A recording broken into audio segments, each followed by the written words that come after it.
गुरुर्ब्रह्मा गुरुर्विष्णू गुरुर्देव महेश्वरा गुरु साक्षात परब्रह्म तस्मै श्री गुरवे नमः।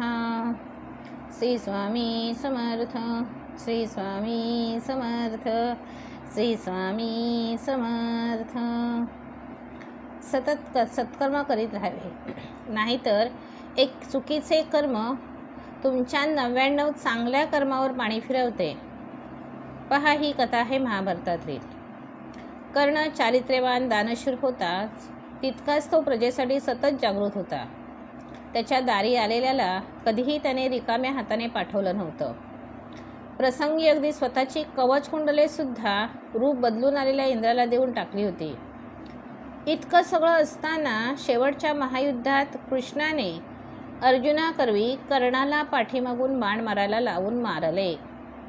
हे अनेकांना न उलगडलेले कोडे, तेच कोडे रुक्मिणीला सुद्धा पडलेले। युद्ध संपल्यावर कृष्ण जेव्हा घरी आला तेव्हा तिने त्याला विचारले, कर्ण सर्व बाबतीत निर्दोष होता, तरी तुम्ही त्याला का मारले?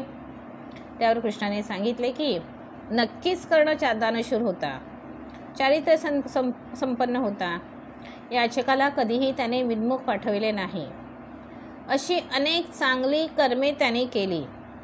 मात्र जेव्हा अभिमन्यूने लहान वयातही कौरवांचा चक्रव्यूह भेदून आत प्रवेश केला होता, तेव्हा खरे तर त्याने सर्वांना जणू पराभूत केलेच होते। त्यामुळे तिथून बाहेर पडणे इतकेच बाकी होते। मात्र बाहेर पडण्याचा मार्ग त्याला सापडत नव्हता आणि त्याचा फायदा घेऊन कौरवांनी त्याला मारले। त्यावेळी मरताना अभिमन्यूने त्याच्या जवळच उभ्या असलेल्या कर्णाला पाणी मागितले। कर्णाच्या पाठीमागेच जवळ एक खड्डा होता, ज्यात स्वच्छ पाणी होते।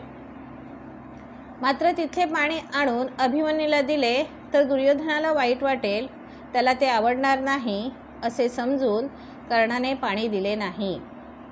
मग तहानेने व्याकुळ झालेल्या अभिमन्यूने तडफडत प्राण सोडला।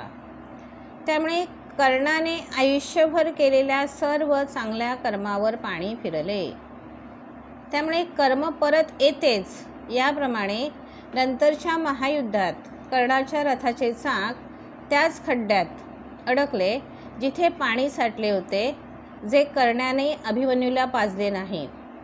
त्यामुळे त्या खड्ड्यातच रथाचे चाक अडकणे हे कर्म परत येणे आहे। त्यामुळे त्याने चांगल्या केलेल्या कर्माचा एका वाईट कर्माने नाश झाला। त्यामुळे त्याला मारावे लागले। तात्पर्य काय? सातत्याने कर्म रिटर्न्स हे नक्की आहे। चांगले काम करत राहा, वाईट कधीच कुणाचे करू नका। मग तुमच्या चांगल्या कर्माचे फळ चांगलेच तुम्हाला मिळणार। नाहीतर तुमचे जहाज खूप चांगले आहे, मजबूत पण आहे, सुंदर देखील आहे, मात्र त्यात तळाशी एक बारीक छिद्र असेल तर ते जहाज नक्कीच आज ना उद्या बुडणार।